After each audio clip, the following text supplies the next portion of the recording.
الحمد لله نحمده ونستعينه ونستغفره ونؤمن به ونتوكل عليه ونعوذ بالله من شرور أنفسنا ومن سيئات أعمالنا من يهده الله فلا مضل له ومن يضلله فلا هادي له ونشهد أن لا إله إلا الله وحده لا شريك له ونشهد أن سيدنا مولانا محمدا عبده ورسوله أما بعد أعوذ بالله من الشيطان الرجيم بسم الله الرحمن الرحيم ألف لام ميم ذلك الكتاب لا ريب فيه هدى للمتقين الذين يؤمنون بالغيب ويقيمون الصلاة ومما رزقناهم ينفقون صدق الله العظيم اللهم صل على سيدنا محمد وعلى آل سيدنا محمد وبارك وسلم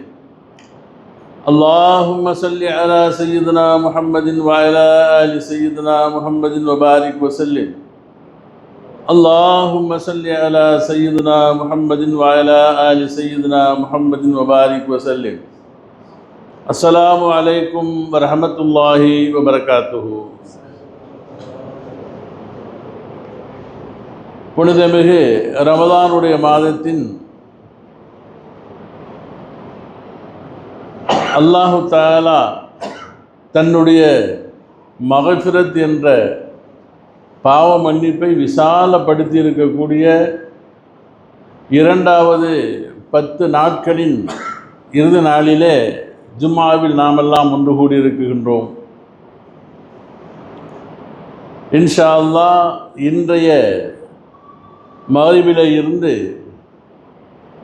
இந்த முழு ரமதானினுடைய நன்மைகளின் இதயமாக இருக்கக்கூடிய, இன்னும் சொல்லப்போனால் வாழ்க்கையின் முழு வாழ்க்கையினுடைய ஒரு மனிதனுடைய முஃமினுடைய லட்சியமாக இருக்கக்கூடிய மிக அவசியமான ஒரு செயல்பாட்டை, ஒரு கொடுப்பினையை, ஒரு நியாமத்தை தன்னுள் அடக்கி வைத்திருக்கக்கூடிய இறுதி 10 நாமெல்லாம் அல்லாஹ்விடத்திலே கேட்டு அதை நாம் பெற இருக்கின்றோம்.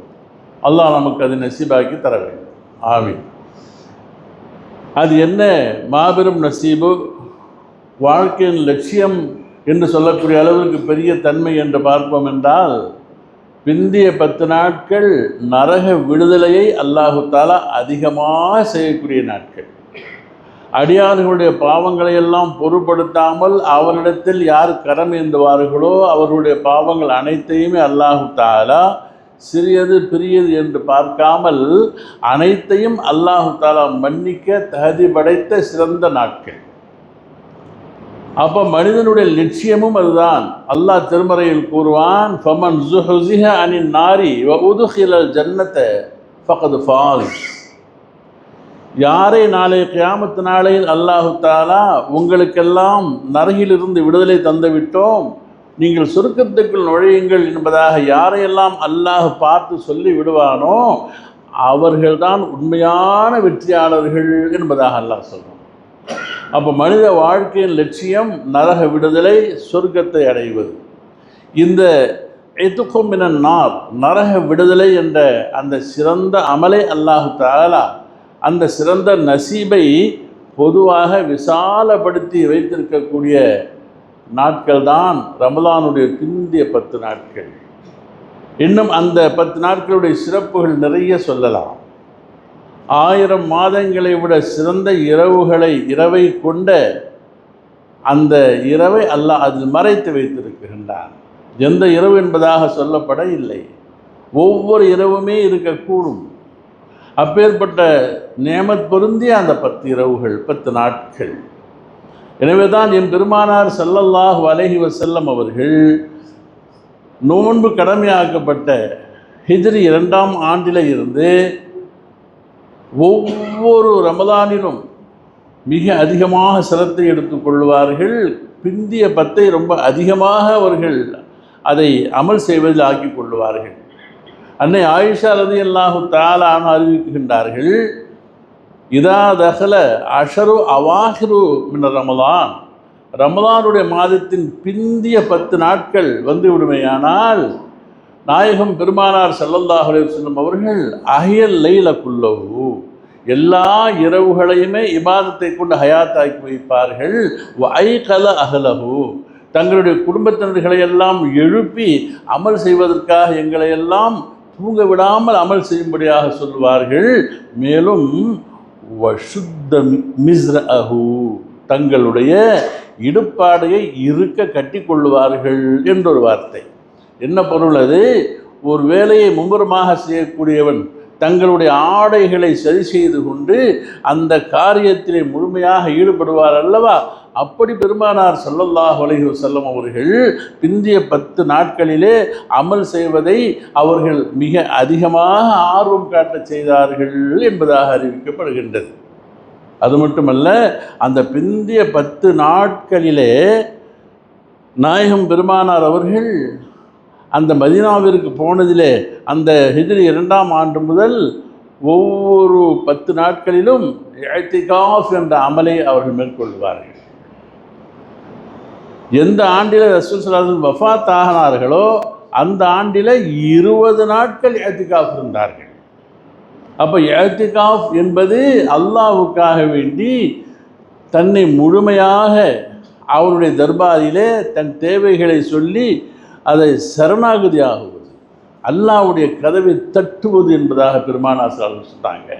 எனவே யார் ஒருவர் இஅ்திகாஃப் என்ற அமலை பூணிப்போடு இரவிலே அவர்கள் அந்த 10 நாட்களை கைகொள்வார்களோ அவர்களை குறித்து சொல்லும் பொழுது ஸல்லல்லாஹு அலைஹி வஸல்லம் கூறுகின்றார்கள், அல் மன் இஅ்தகஃப, யார் ஒருவர் அல்லாஹ்வுடைய பாதையிலே மஸ்ஜிதிலே இஅ்திகாஃப் இருப்பாரோ, வல் முஅ்தகிஃபு ஃபில் மஸ்ஜிதி சயனாலு ஸவாப ஹஜ்ஜத்தின் வ உம்ரத்தின் குல்ல யௌமின், அல்லாஹ்வுக்காக வேண்டி யார் இஅ்திகாஃப் இருப்பார்களோ அவர்கள் ஒவ்வொரு நாளும் ஒரு ஹஜ்ஜுடைய ஒரு உம்ராவுடைய நன்மையை குறைவில்லாமல் பெற்றுக்கொள்ளுகின்றார்கள் என்பதாக சொன்னாங்க. அப்போது இந்த இஅ்திகாஃபுடைய அமலை அவ்வளவு புனிப்பாக செய்தார்கள். இது ஃபர்லாக இல்லாவிட்டாலும் கூட சுன்னத்துகளிலே மிக உயர்ந்த சுன்னத்தாக இருக்கின்றது. அப்போ சுன்னத்தை முஅக்கதா என்று சொல்வார்கள். அதே நேரத்திலே சுன்னத்தை கிஃபாயா என்பதாகவும் சொல்லப்படும். எப்படி ஃபர்லில் 2 வகை இருக்கின்றது, ஃபர்ல் ஐன், ஃபர்ல் கிஃபாயா. ஃபர்ல் ஐன் என்று சொன்னால் ஒவ்வொருத்தவங்க மேலேயும் கடமை. ஃபர்ல் கிஃபாயா என்று சொன்னால் மஹல்லாவிலே சிலர் செய்து விட்டால் எல்லோருடைய கடமையும் நீங்கிடும். அந்த சிலரும் கூட செய்யாத பொழுது எல்லோரும் ஃபர்லை விட்ட குற்றவாளிகளாக அல்லாஹ் ஆக்கிடுவான். அந்த அடிப்படையில் தான் இந்த இஅ்திகாஃப் என்ற அமலை இது சுன்னத்தை கிஃபாயா என்று சொல்லுவார்கள். ஆர்வப்படக்கூடிய ஒவ்வொருவர்களும் மஸ்ஜிதிலே அவர்கள் இஅ்திகாஃப் இருப்பது சிறப்பு. எந்த மஸ்ஜிதிலாவது இஅ்திகாஃப் இல்லாமல் அந்த பள்ளியை ரமதானிலே சும்மா விட்டு விடுவார்களே ஆனால் நபி ஸல்லல்லாஹு அலைஹி வஸல்லம் அவருடைய முக்கியமான ஒரு சுன்னத்தை பேணாத அந்த குற்றத்திற்கு அந்த மஹல்லா வாசிகள் அனைவர்களுமே ஆளாகிவிடுவார்கள். எனவே மஹல்லாவிலே ஓரிருவர் இருப்பதை கொண்டு அந்த இஅ்திகாஃபுடைய அந்த சுன்னத்தான அமல் அதாவாகுகின்றது. ஆனால் அனைவர்களும் இருக்க ஆசைப்பட வேண்டும். அப்படி இல்லாத பொழுது அதை பிறருக்கு ஆர்வமூட்டி யாராயிலும் ஓரிருவர் இருப்பதற்காக வேண்டி ஏற்பாடுகள் செய்துவிட வேண்டும். எப்படி மையத் தொழுகை ஒரு சிலர் செய்து ஒரு அமலை செய்து விடுவார்கள், ஆனால் மஹல்லாவுடைய கடமை நீங்கி போகுது. யாருமே ஒரு மஹல்லாவில் மையத்துக்கு ஈடுபடாமல் போனால் எல்லோரும் குற்றவாளியாக ஆகுவார்களோ அதே போன்று அப்படிப்பட்ட அந்த அமலும் கூட செய்வதற்கு தகுதியான இரவுகள், நாட்கள், பிந்திய 10 நாட்கள். அப்பேற்பட்ட நாட்களை அல்லாஹ் ஜல்ல ஷானுஹு வ தஆலா நமக்கு அந்த 1000 மாதங்களை விட சிறந்த இரவையும் இஅ்திகாஃப் என்ற அமலையும் ஒவ்வொரு நாளும் அல்லாஹு தஆலா எண்ணற்றவர்களை ஒவ்வொரு இரவிலும் நரக விடுதலை செய்கின்றான் என்று பெருமானார் ஸல்லல்லாஹு அலைஹி வஸல்லம் சொன்னார்களே. அப்பேற்பட்ட அந்த நல்ல நிலைமைக்கு அல்லாஹ் ஜல்ல ஷானுஹு வ தஆலா நம்மை ஆளாக்க வேண்டும். அப்படி ஆளாக்கி கொள்வதற்காக வேண்டி உண்டான ஏற்பாடுகள், தங்கரிப்புகள், உழைப்புகள் அனைத்தையும் நாம் செய்தாக வேண்டும். அல்லாஹ் தௌஃபீக் செய்வானாக. அடுத்தபடியாக ரமலானுடைய மாதம் இருக்கின்றதே, இந்த மாதம் பூராவிலுமே அல்லாஹ் ஜல்ல ஷானுஹு வ தஆலா 1க்கு 10 அல்ல ஒன்றுக்கு 70 நன்மைகளை அவன் வாரி வழங்குவதின் காரணமாக உலகில் உண்டான எல்லா இஸ்லாமிய ஆண்களும் சரி பெண்களும் சரி ரமலானிலே முழுமையாக அமலிலே ஈடுபடுவதற்காக வேண்டி பகற்காலங்களிலே நோன்பு இருப்பதும் இரவு காலங்களிலே நின்று வணங்குவதும், அத்தோடு யாருக்கெல்லாம் அல்லாஹு தஆலா பொருள் வசதியை செல்வத்தை அல்லாஹ் கொடுத்திருப்பானோ அந்த செல்வத்திலே இருந்து ஜகாத்தாக இந்த மாதத்தில் கொடுப்பதை ரமலானில் தான் கொடுக்கணும் என்பதாக அல்ல. அப்போ ஜக்காத்து சட்டங்களெல்லாம் நம்மளுக்கு அடிக்கடி சொல்லப்பட்டிருக்குது. யாருடைய வருமானத்திலே அவருடைய சாப்பிட்டு உண்டு எல்லா தேவைகளும் போக மேல் மிச்சமாக தங்கமாகவோ வெள்ளியாகவோ பேங்க் பேலன்ஸாகவோ ஒருவர் ஒரு ஆண்டு முழுக்க வைத்திருப்பாரையானாங்க. அது ரமலான் என்பதாக அல்ல, அது ஷவ்வால் டு ஷவ்வாலாக இருக்கலாம், அல்லது ரஜபு டு ரஜபாக இருக்கலாம். ஒரு மாதத்தில் நமக்கு வந்தது என்று சொன்னால் அது இஸ்லாமிய இஸ்லாமிய மாதமாக கணக்கு வைக்கணும். அதுதான் மார்க்கம். இந்த இங்கிலீஷ் கணக்கெல்லாம் கிடையாது. அப்போ எந்த மாதத்திலே நமக்கு சென்ற ஆண்டிலே ரஜபிலோ ஷபானிலோ ஷவ்வாலிலோ துல்ஹஜ்ஜிலோ நமக்கு ஒரு செல்வம் வந்திருக்கலாம், அது மேல் மிச்சமாக ஒரு ஆண்டு நமக்கு தங்கி இருக்கலாம் என்று சொன்னால் அதில் இருந்து ஜக்காத்தாக கொடுக்க வேண்டும். அதையும் அவர்கள் பிற்படுத்தி வைத்து இந்த மாதத்திலே கொடுக்க செய்வார்களேயானால் அல்லாஹு தஆலா அதையும் ஒன்றுக்கு 70 நன்மைகளிலே கூட கொடுத்துள்ளான். அல்லாஹ் வாரி வழங்கக்கூடியவனாக இருக்கின்றான். அப்போ நாம் ஒரு விஷயத்தை விளங்க வேண்டும். ஜகாத் என்று சொன்னால் நாம் விளங்கி வைத்திருப்பதை போன்று அல்ல. உலகத்திலே மதங்களெல்லாம் சொல்லும், தர்மம் செய்வதை எல்லாரும் ஆசைப்படுவாங்க, எல்லா மதங்களும் ஆர்வப்படுத்தும். என்ன சொல்லுவாங்கன்னு கேட்டால், ஏழை மேலே இறக்கப்பட்டு கொடுங்கப்பா, பாவப்படுங்க, இல்லாதவங்களுக்கு கொடுங்க, முடியாதவங்க ஏதோ உங்களால் முடிஞ்சதை செய்யுங்க என்பதுதான் உலக பழக்கம். எல்லாருக்கு கொடுப்பது, முடிந்ததை செய்வது என்பது அல்ல இஸ்லாத்திலே. ஜகாத் என்பது முடிஞ்சதை கொடுக்கறது, ஏதோ கொடுக்கறது என்பதாக அல்ல. அப்போ குடும்பத்தை எல்லாம் சேர்ந்து ஒன்றா உட்காந்து போன வருஷம் ஒரு 50,000 கொடுத்துருக்குறோம், இந்த வருஷம் ஒரு 1,00,000 கொடுத்துருவோம் என்று நமக்கு நாம முடிவு செய்வதை அல்லாஹ் முடிவு செய்யவில்லை. அல்லாஹ் முடிவு செஞ்சுட்டான். அல்லாஹ் இதை ஜகாத்தை அல்லாஹ் முடிவு செய்கின்றான். நீங்கள் கொடுங்கன்னு சொல்ல இல்லை, கொடுத்தே ஆக வேண்டும், கொடுத்தே ஆக வேண்டும். ஏன்னு கேட்டால் இஸ்லாத்தில் திருக்குரானில் ஒரு 3 வாசகங்கள் இருக்கின்றன. அந்த 3 வாசகங்களிலும் இணையானவை, இரட்டையானவை, ஒன்று இருக்க ஒன்று இருக்காது. ரெண்டையுமே செஞ்சாகணும்.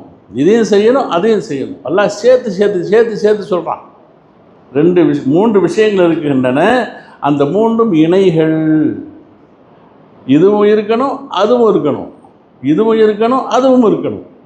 இந்த 3 விஷயங்களை இணையாக சொல்கிறான் அல்லவா. அந்த 3இல் ஒன்றை எடுத்து ஒன்றை விட்டுட்டு ஒன்றை செஞ்சால் மட்டும் முஸ்லீமே அல்ல. உதாரணத்திற்கு குரானை திறந்த உடனேயே அல்லாஹ் சொல்லக்கூடிய முதல் வார்த்தை என்ன? சூரத்துல் பக்ராவில் அலிஃப் லாம் மீம் ஸாலிகல் கிதாபு லா ரைப ஃபீஹி ஹுதல் லில் முத்தகீன். இந்த குரான் அல்லாஹ்வுடைய புறத்திலிருந்து வந்தது, இது முத்தகீன்களுக்கு நேர்வழி காட்டும். அந்த முத்தகீன்கள் யார் என்று சொன்னால் அல்லதீன யுமினூன பில் கைபி, மறைவானவற்றை, சொர்க்கத்தை, நரகத்தை, அல்லாஹ்வுடைய தக்தீரை, இந்த கைபுகள் வரிசையாக சொல்லணும். இவைகளெல்லாம் ஒரு நம்பி இருக்கிறாங்க, ஈமான் கொள்வார்கள். வயுகீமுன ஸலாத்த வமிம்மா ரஸக்னாஹும் யுன்ஃபிகூன். அப்போது அகீமு ஸலாத்த வஆத்து ஸகாத்த. திருக்குரானை எடுத்து பார்த்தோம்னு சொன்னால் ஒரு 30 இடத்துக்கு மேலே அல்லாஹ் தொழுகையையும் ஜக்காத்தையும் இணைச்சி தான் பேசுகிறான். அப்போ ஒருவர் தொழுகிறேன், எல்லா தொழுகையும் நான் தொழுதுருவேன், தஹஜ்ஜத்தை கூட விட மாட்டேன், எல்லாம் செய்வேன், அல்லாஹ் எனக்கு நிறைய சொத்து கொடுத்துருக்குறான், மிச்சமாக நிறைய தங்கமாக வெள்ளியாக எல்லாம் வச்சுருக்கிறேன், நிறைய பேங்க் பேலன்ஸ் தான் இருக்குது. ஆனால் நான் அதில் என் இஷ்டத்துக்கு தான் நான் கொடுப்பேன், ஏதோ கொடுப்பேன். அவர் அல்ல முஸ்லீம். அவர் தொழுகை ஏற்றுக்கொள்ளப்பட மாட்டார். ஏன்னா இணை சரியில்லை. அப்போ தொழுகை இருக்குது, ஒன்றை ஜக்காத் இல்லைன்ட்டான் அல்லாஹ். இந்த ரெண்டையும் சேர்த்து சொல்கிறான் குரானில். ஒரு 30 இடத்துக்கு மேலே வருது. அப்போது தொழுகையையும் ஜக்காத்தையும் சேர்த்து தான் பேசுகிறான். இரண்டாவதாக அல்லாஹ் சேர்த்து சொல்லக்கூடிய வார்த்தை அத்தியுல்லாஹ வ அத்தியுர் ரசூல. நீங்கள் அல்லாவுக்கும் கட்டுப்பட்டாகணும், ரசூலுக்கும் கட்டுப்பட்டாகணும். இத்தாத்தே ரசூல் இத்தாத்தே ஹுக்முல்லா. அல்லாவுடைய ஹுக்முக்கும் கட்டுப்பட்டு தான் இருக்கணும், ரசூலுக்கும் கட்டுப்படணும். நான் அல்லாவுடைய சொல்ல கேட்டுக்கிறேன், ரசூல் சொன்ன மாதிரிலாம் நடக்க முடியாது, ரொம்ப சிரமம், சுன்னத்தெல்லாம் பின்பற்ற வேண்டிய அவசியம் இல்லை என்று யாராவது லேசு காணுவானையானால் அவனும் முஸ்லீம் அல்ல, முஸ்லீம் கிடையாது. அப்போ அல்லாஹு தாலாவுடைய சட்டளைகளையும் ஏற்றாக வேண்டும், நபிகளாருடைய வழியையும் இத்தாஅத்து செய்தாக வேண்டும். இந்த ரெண்டும் இணைகள் சேர்ந்தது தான். மூன்றாவது அல்லாஹ் சொல்கிறான், அனிஷ்குரு லி வலி வாலிதைக்க. எனக்கும் நன்றி உள்ளவனாக நீ இருக்க வேண்டும். அல்லாஹ் கொடுத்த நேமத்துகளுக்கு அல்லாஹ்வுக்கு நன்றி செலுத்தக்கூடியவனாக நீ இருக்க வேண்டும். எனக்கு செலுத்தினா மட்டும் பத்தாது, வலி வாலிதைக்க, உன்னுடைய பெற்றோருக்கும் நன்றி உள்ளவனாக இருக்க வேண்டும். ஒருவர் எல்லா வகையிலும் ரொம்ப தொழுகையாளி, நோம்பாளி, ஜக்காத், ஹஜ்ஜி எல்லாம் செய்கிறாரு, பெற்றோருக்கு சரியாக அவர் ஹித்மத் செய்வதில்லை, அவருடைய துவாவை வாங்குவதில்லை, அவர்களுக்கு வேண்டிய எந்த அமலையும் சரியாக செய்யாமல் அல்லாஹ் ரசூலுக்கு நான் கட்டுப்பட்டு நடந்துடுவேன் என்று நடப்பாரையானால் அவரும் முஸ்லீம் அல்ல, இறைவனுக்கு நன்றி செலுத்தியவராக இருக்க முடியாது. இந்த மூன்று இணைகள் இது. ஒன்றாவது என்னங்க, தொழுகையும் ஜக்காத்தும். இரண்டாவது அல்லாஹ்வுக்கு கட்டுப்படுவது, ரசூலுக்கு கட்டுப்படுவது. மூன்றாவது அல்லாஹ்வுக்கு நன்றி உள்ளவனாக இருப்பதை போன்று தன்னுடைய பெற்றோருக்கும் நன்றி உள்ளவனாக இருக்க வேண்டும். அல்லாஹ்விடத்தில் ஒரு பொது நியதி ஒன்று இருக்குதுங்க, பொது சட்டம். என்ன சட்டம்? அந்த சுக்ரியா பற்றி சொல்லும் பொழுது அல்லாஹ் குர்ஆன்ல வருஷத்தில் சொல்லுவான். சுக்ரியா என்று சொல்லும் பொழுது ல இன் ஷக்கர்தும் ல அஸீதன்னக்கும்ங்கிறான். எனக்கு நீ சுக்ரியா செய்வாயானால், என்னுடைய நேமத்துகளுக்கு நன்றியோடு நடந்து கொள்வாயானால் ல அஸீதன்னக்கும், உனக்கு அளித்த அந்த நேமத்தை நான் அதிகப்படுத்தியே தீருவேன், சத்தியம் பண்ணுறான். லா ஒன்று இருக்குது, நூன் இலக்கணம் படித்தவங்களுக்கு தெரியும். ல அஸீதன்னக்கும், சத்தியமாக நிச்சயமாக நான் அதை அதிகப்படுத்தியே தீருவேன். என்ன பொருள் அது? இறைவன் உங்களுக்கு செய்த நேமத்துகளுக்கு நீங்கள் நன்றி பாராட்டுவீர்களே. ஆனால் நன்றி பாராட்டினது என்ன? சுபான்லா சுபான்லா சுபான்லா அல்ஹம்துலில்லாஹ், நன்றி வார்த்தையால் சொல்லுவது. அப்போ ஒருத்தருக்கெல்லாம் நல்ல உடல் வாக கொடுத்துருக்குறான், நல்ல பலம் இருக்குது, இந்த உடலால் பிறருக்கு என்ன செய்கிறாரு? உதவி பண்ணுறார். அவருடைய கஷ்டங்களை இவர் சுமக்கிறார், அவருக்காக போகிறாரு, வராரு, பிறருக்காக வேண்டி உழைக்கிறாருன்னு சொன்னால் இது அல்லாஹ் கொடுத்த அந்த உடல் சக்தியை, அந்த ஆரோக்கியத்தை பிறருக்காக வேண்டி ஒரு செய்தாரையானால் அல்லாஹ் இவருடைய ஹயாத்தை கூட்டிடுறான். உடலால் செய்த நியமத்துகளுக்கு அல்லாஹ் ஹயாத்தை கூட்டிடுறான். அதே மாதிரி ஒருவருக்கு எல்லாம் செல்வத்தை கொடுத்தான், அந்த செல்வத்தை தனக்கென்று வைத்துக் கொள்ளாமல் தேவை உள்ளவர்களுக்கு அதை வழங்கும் பொழுது அதில் எல்லாம் பரக்கத்தை கொடுத்துருவான், அது அதிகப்படுத்தியே தீருவான். நகசத் மாலும் மின் சதகத்தின், சதகா செய்வதனால் உங்கள் பொருள் குறையவே குறையாது, பல் எஜீது கூடும் என்பதாக நாயகம் பெருமானார் ஸல்லல்லாஹு சொன்னாங்க. அப்போது இந்த தான தர்மங்களில் அல்லாஹு தாலா அவனுக்கு சுக்ரியா செய்கிறது அதுதான். அப்போது அல்லாஹ் கொடுத்த பொருளை நான் இறைவனுக்காக வழங்குகின்றேன் என்ற நையத்தோடு அவன் செய்யும் பொழுது அது அவனுக்கு எல்லா வகையிலும் பயணம் கொடுத்தது. வெறும் நன்மைகள் மட்டுமல்ல, அவருடைய ஹயாத்தில் அல்லாஹ் கூட கொடுத்துட்றான், அவருடைய பாவங்களை போக்கிடுறான், அவருடைய அந்தஸ்தை அல்லாஹ் உயர்த்திடுறான், அவருக்கு அல்லாஹு தாலா இம்மையிலும் மறுமையிலும் பிறருடைய பார்வையில் கண்ணியத்தை அல்லாஹ் கொடுத்துருவான். எல்லா வகையிலும் சிறப்பு. கிதாபுகளில் முந்தைய நபிமார்களுடைய காலத்தில் நடந்த அந்த சில முக்கிய குறிப்புகள் எழுதுகிறாங்க கிதாபுகளில் எழுதும் பொழுது. அப்போது ஒரு நபியுடைய காலத்தில் அந்த நபிக்கு ஒரு உற்ற தோழர் இருந்தார். நபி பேரெல்லாம் சொல்லப்பட இல்லை, செய்தி மட்டும்தான் கிதாபில் இருக்குது. ஒரு நபிக்கு உற்ற தோழர் ஒருவர் இருந்தார், ரொம்ப ஏழை. நபிகிட்ட கேட்டார், அல்லாஹ்வுடைய நபி தாங்க, அல்லாஹ்ட்ட ஒரு துவா செய்யுங்க எனக்காக, நான் ரொம்ப கஷ்டப்படுறேன், ரொம்ப சிரமம், குடும்பத்தில் எவ்வளோ உழைக்கிறேன் கொள்கிறேன், எனக்கு சிரமம் தாங்கலை, அல்லாஹ் எனக்கு செல்வத்தை கொடுக்கணும், எனக்கு தௌலத்தை கொடுக்கணும், நான் நிம்மதியாக கொஞ்சம் நாளைக்கு உலகத்தை வாழ்ந்துட்டு போகணும், எனக்கு நிம்மதியான செல்வத்தை எனக்கு கொடுக்கறதுக்காக நபியை தாங்க துவா செய்யுங்க அல்லாஹ்கிட்ட என்று சொல்லும் பொழுது நபிமார்களுடைய துவாவை அல்லாஹ் கபூல் செய்வான். அப்போ அல்லாஹ்ட்ட கேட்டாங்க.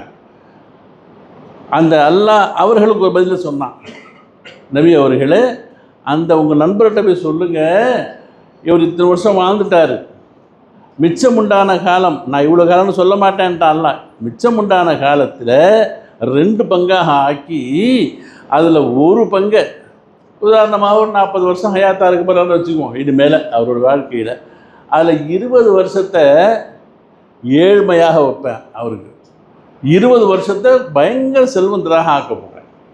இது 2ல் எது முன்னால் வேணும்னு சொல்லிட்டு அவர் யோசனை பண்ணி சொல்லட்டும்.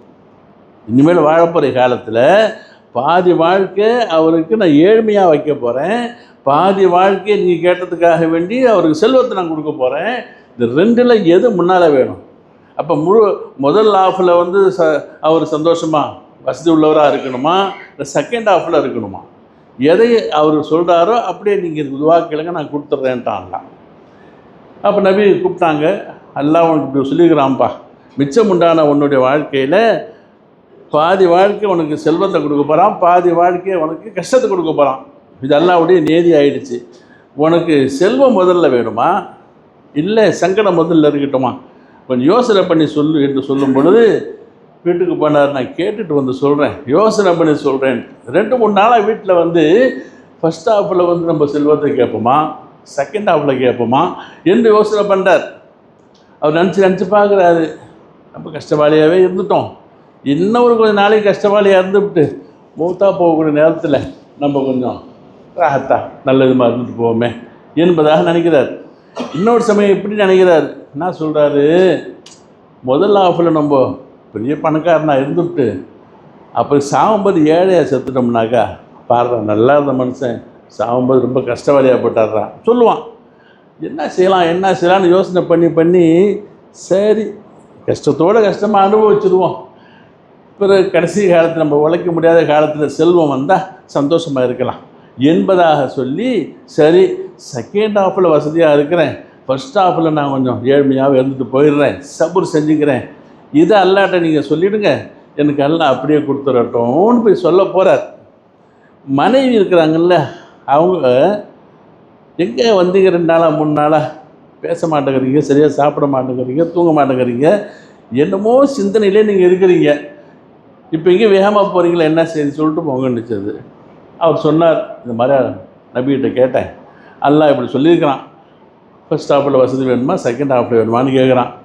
நான் வந்து சொல்ல போகிறேன், என்ன சொல்ல போகிறீங்கன்னு கேட்டு, செகண்ட் ஹாஃப்லேயே வசதியை கொடுக்கட்டும், ஃபஸ்ட் ஹாஃப் நம்ம பழைய மாதிரி எடுத்துகிட்டு போயிடலாம் என்பதாக.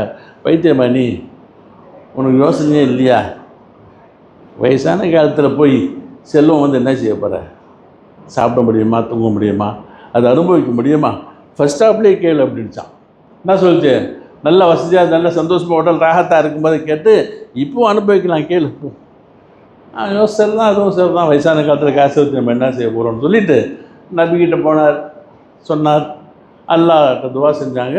அதே மாதிரி மறுநாள்லேருந்து அவருக்கு காசு தொட்டதெல்லாம் போகணும் ஆகுது, நல்ல காசு இருந்துச்சு. என்ன ஆச்சு, கடைசியில் வீட்டுக்கு கொண்டாந்து செல்வங்கள் குமியுது.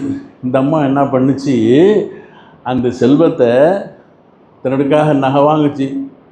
ஒரு 50 பவுன் 100 பவுன் போய் வாங்கினா இன்னொரு 100 பவுன் வாங்குமா, 50 பவுன் அந்த 100 பவுன் தான் போட்டுக்கிட்டு இன்னொரு 100 பவுன் தர்மம் பண்ணிவிடுமா. வீட்டுக்காக அரிசி வாங்கினா, பருப்பு வாங்கினா, வீட்டுக்காக வேண்டி சாமான் சட்டு வாங்கினா 2 பங்காக வாங்குமா, தனக்கு ஒரு பங்கு, ஏழைகளுக்கு ஒரு பங்கு. இப்படியே என்ன பண்ணுச்சு, அது செலவு பண்ணுற எல்லா காசுலேயும் தனக்கு ஒரு பங்கு, இன்னும் ஒரு பங்கு ஹதியாவுக்காக, ஏழைக்காக வேண்டி எல்லாருக்கும் கொடுக்கணும் என்பது எல்லாம் கொடுக்குறேன்னு சொல்லிட்டான், எவ்வளோ கேட்டாலும் கொடுக்க போகிறான் என்று சொல்லி தானும் செலவு பண்ணிக்கிச்சு, அதே அளவு தர்மமும் பண்ணிச்சு. அந்த குறிப்பிட்ட காலம் முடிந்த உடனே நபிகிட்ட அல்லாஹ் சொன்னானா, நான் நினச்சது வேற, இந்த பொண்ணு என்ன செய்து அந்த காசை தர்மம் பண்ணி மக்களுடைய நலனை கருதிச்ச காரணத்தினால நான் நிப்பாட்டுறதாக இல்லை, ஹயாத்து பூராவும் இதே மாதிரி கொடுத்துறதாக நான் முடிவு பண்ணிட்டேன்ட்டான் அல்லாஹ். கிதாபில் உண்டான செய்தி. அப்போது தர்மத்தின் காரணமாக நகசத்து மாலுன் பொருள் குறைவதில்லை, அல்லாஹ் அதை அதிகப்படுத்தி தீர்வான் என்ற அடிப்படையில்.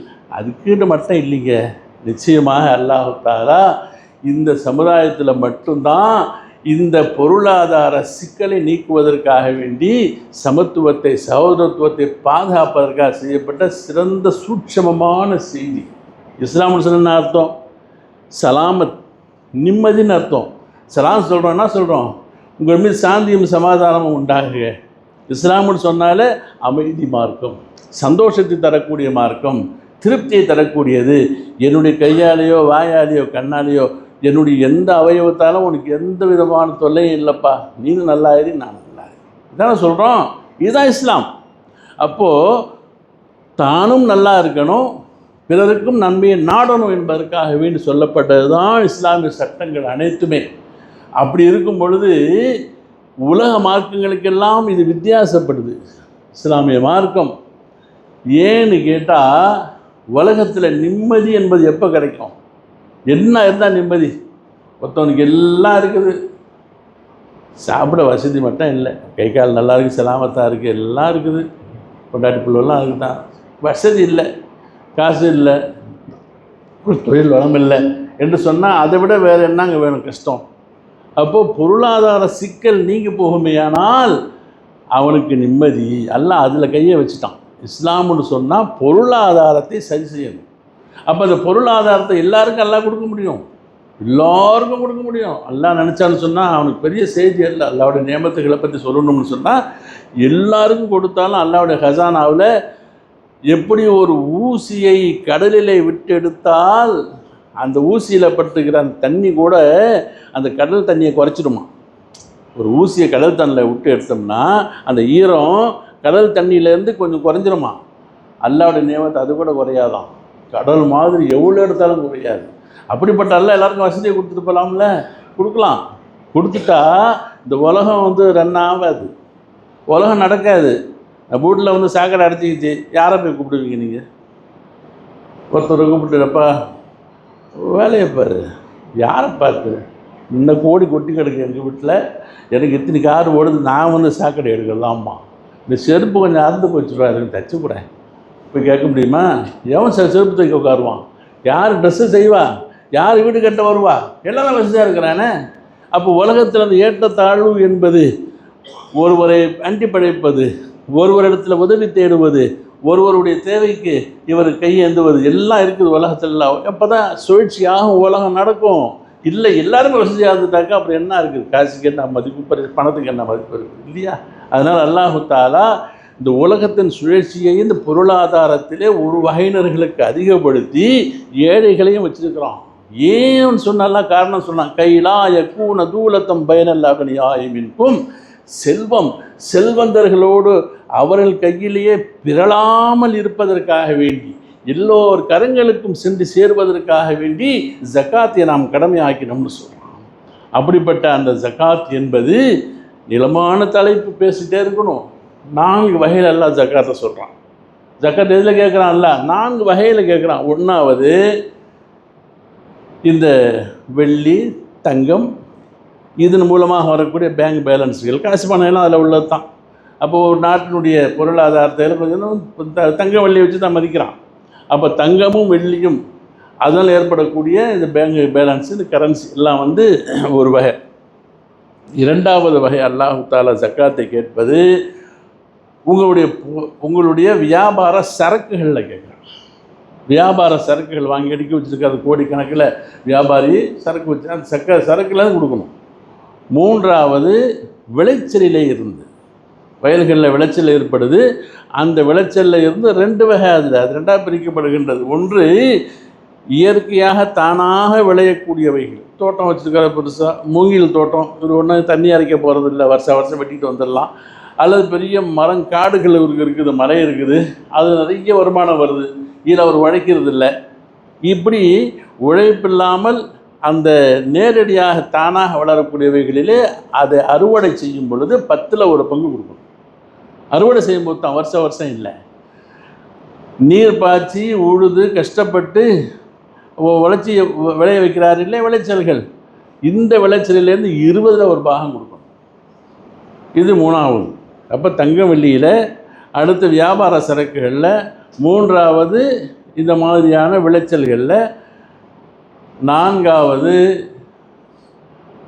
ஆடு மாடு ஒட்டகம்.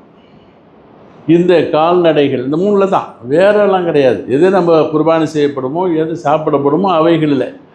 அப்போது ஆடுகளில் 40 இருந்தால் 40ல் 1, ஒட்டகமாக இருந்தால் 5ல் 1 வருஷத்தில். மாடாக இருக்குமேயானால் 30ல் 1. இதுதான் ஜக்காத். அதில் இப்படி ஜக்காத்துகள் கொடுக்கப்படும். இந்த ஜக்காத்துடைய விஷயத்தில் இன்னொரு முக்கியமான செய்தி என்னவென்று சொன்னால், முற்காலங்களில் ஜக்காத் என்பது செல்லாசம் வந்து ஒரு நிசாபு தொகை ஒன்று வகுத்துட்டு போனாங்க. என்ன நிசாபு தொகை? அதாவது உச்சவரம்புன்னு சொல்லுவோம்.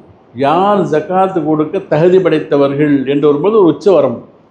அந்த உச்சவரம்பை பெருமானார் ஸல்லல்லாஹு சொல்லும் பொழுது தங்கத்துக்கும் வெள்ளிக்கும் கொண்டாந்தாங்க.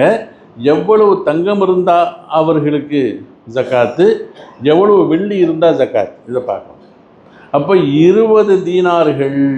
இப்போ பாருங்க, எப்படி 20 தீனார்கள் யாருக்கிட்ட இருக்குமோ, 20 தீனார்னா தங்க காசு, அவர் மீது ஜக்காத் கடமையாகுது.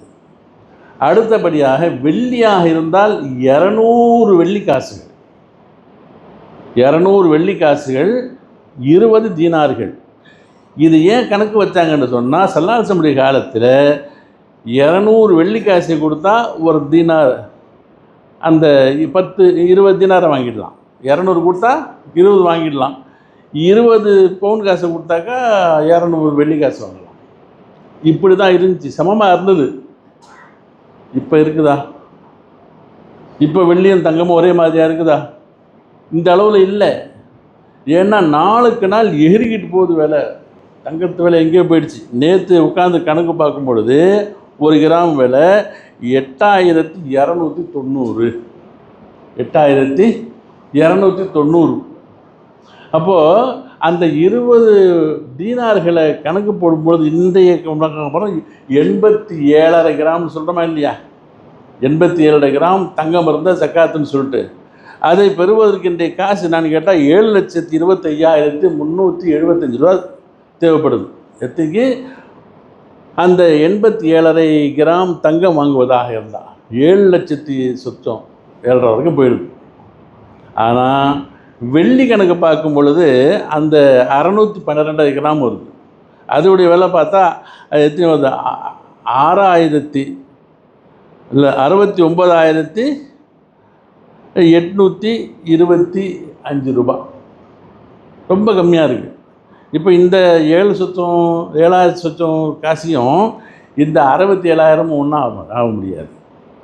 அதனால் எல்லோரும் வந்து தங்கத்தை வச்சு நீங்கள் கணக்கு போடாதீங்க, வெள்ளியை வச்சு கணக்கு போட்டு கொடுத்தாகும். இல்லைன்னு சொன்னாக்கா ஒருத்தர் 7 லட்ச ரூபாய்க்கு காசு உள்ளவனாக இருப்பான். இல்லை எனக்கு 1.5 லட்சம், ஒரு 50,000 குறையுது, எனக்கு ஜக்காத்து கடமை இல்லைன்ட்டு வரும். அது ஏழைகள் பாதிக்கப்பட்டுருவாங்க. அதனால் வெள்ளியை கணக்கு வைத்து நீங்கள் உங்களிடத்தில் வெள்ளியுடைய காசு இருந்தாங்க அந்த 612 கிராமுக்கு 69,825 ரூபாய் இருந்தாலே நீங்கள் ஜக்காத்து கொடுக்கக்கூடிய 2% கொடுத்துடணும் என்பதாக ஃபத்வாக்கள் சொல்லப்படுகின்ற நீளமான செய்தி. இதை தான் நம்ம பேச முடியும், நேரம் ஆகிட்டு இருக்குது. அதனால் அல்லாஹ் தஆலாவுடைய கிருபையினால் ஜக்காத்தை சரிவர நிறைவேற்றியாக வேண்டும். இல்லை என்று சொன்னால் அதனுடைய பின் விளைவுகளை நம்ம நிறைய ஹதீஸ்கள் குர்ஆன் கிதாபுகளில் பார்க்கணும். நல்லா காப்பாற்றணும். ஈமானும் சரியில்லாமல் போயிடும். அல்லாஹ் தஆலா ஒன்றை நாம் வசதிப்படுத்தவர்கள் விட்டு விடுவோமேயானால் நமக்கு மறுமை வந்து கேள்விக்குறியாக மாறிடும். இது நம்ம விளங்கிக்கொள்ள வேண்டும். அடுத்தபடியாக அல்லாஹ் தஆலா இதை யாருக்கெல்லாம் கொடுக்கணும் என்று சொல்லும்பொழுது 8 வகையினர்கள் நம்ம தெரிஞ்சு வச்சுருக்கிறோம். அல்லாஹ் சொல்கிறான், இன்னம ஸதகாத்துல் ஃபுகராஇ வல் மசாகீன். ரொம்ப ஏழையாக உள்ளவங்க, நடுத்தர ஏழைகள். ரொம்ப ஏழையாக உள்ளவங்க கை எதுக்காக வாங்கிட்டு போயிடுவான். நடுத்தரமாக உள்ளவங்களுக்கு பார்க்குறதுக்கு பணக்கார மாதிரி இருப்பாங்க, உள்ள கஷ்டவாளி, வருமானம் இருக்கும் ஆனால் பத்தாது, அப்படிப்பட்டவங்க. அடுத்து வல் மசாக்கின்னு சொல்லிட்டோமா, அடுத்து வல் ஆமிலீன் அலைஹா, வசூல் செய்வதற்காக ஏற்பாடு செய்யப்பட்டவர்கள். வல் முஅல்லஃபத்து குலூபுஹும், இஸ்லாத்தில் புதுசாக வந்தவங்க. அப்புறம் வஃபிர் ரிகாபு, அடிமையை உரிமையிடுவதற்காக வேண்டி. வல் காரிமீன, கடனாளிகளுக்காக வேண்டி. வஃபிர் ரிகாபி, அடுத்து அல்லாஹ்வுடைய பாதையில் நட்பாக மார்க்க சேவைகள் செய்யக்கூடியவங்க, ரொம்ப அதிலேயே இருக்கக்கூடியவங்க, தீனுக்காக வேண்டி வாழக்கூடியவர்கள். அடுத்து ஃபீ சபீலில்லான்னு ஒன்று வரும், 8வது அல்லாஹ்வுடைய பாதையிலே என்பதாக பொதுவாக சொல்லிட்டாங்க. எல்லாம் குறிப்பிட்டு சொல்லிவிட்டு ஃபீ சபீலில்லாஹ் அல்லாஹ்வுடைய பாதையில் கொடுங்க அப்படின்ட்டான். அப்போ அதுக்கு என்னென்ன விளக்கம் சொல்லலாம், நிறையா சொல்லலாம். ஃபீ சபீல்னு சொல்லும் பொழுது ஜிஹாதுக்கு போகிறாங்க, அவங்களுக்கு ஒரு வாகனங்கள் வாங்கி கொடுப்போம், போர் கருவிகள் வாங்கி கொடுக்குறது. இப்போ ஜிஹாதெல்லாம் இல்லை. இப்போ ஃபீ சபீல் என்று சொல்லும் பொழுது இப்போ நிறையா அதுக்கு விளக்கங்கள் கொடுக்குறாங்க. மார்க்க வளர்ச்சிக்காக வேண்டி, தீனுக்காக வேண்டி என்று எந்த நிறுவனங்கள், எந்த மக்கள் யாரெல்லாம் அதற்காக வேண்டி பாதிக்கப்பட்டார்களோ அவர்களுக்கு உதவுவது. இப்போ மதரசாக்கள் இருக்குது, நடத்துகிறோம், அது கொடுக்குறது. நிறைய நம்ம மஹல்லாக்களில் ஏழைகள் இருக்கிறாங்க, அவங்களுக்கு கேட்க முடியல, பள்ளியாசில் சொல்கிறாங்க, அவங்களுக்கு ஒரு ஃபண்டில் கொடுக்குறது ஆச்சுங்களா.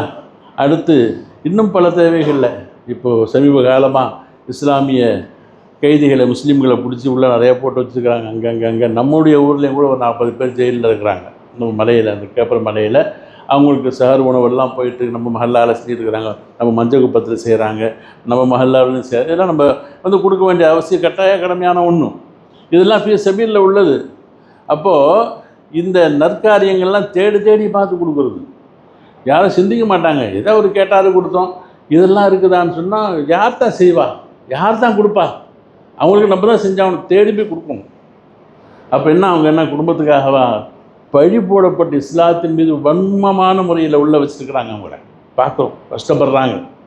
இந்த மாதிரியான அமல்களுக்காக ஈடுபடுவது, அது பள்ளிவாசல்களில் இந்த மார்க்க சேவை புரியக்கூடியவங்க ஆளுகளுக்கு இந்த லைலத்துல் செலவில், அதில் ஹாஃபிஸாக்களுக்கு பணிபுரியக்கூடியவர்களுக்கெல்லாம் அவர்களுக்காக வேண்டி செலவு செய்கிறது.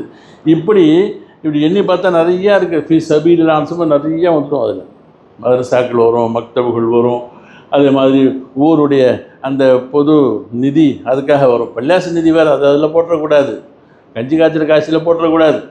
அப்போது ஜக்காத் என்பது சொந்தக்காரங்களுக்கு கொடுத்துட்டு அதில் ஒரு பகுதியை இதுலேயும் கொடுக்கணும்.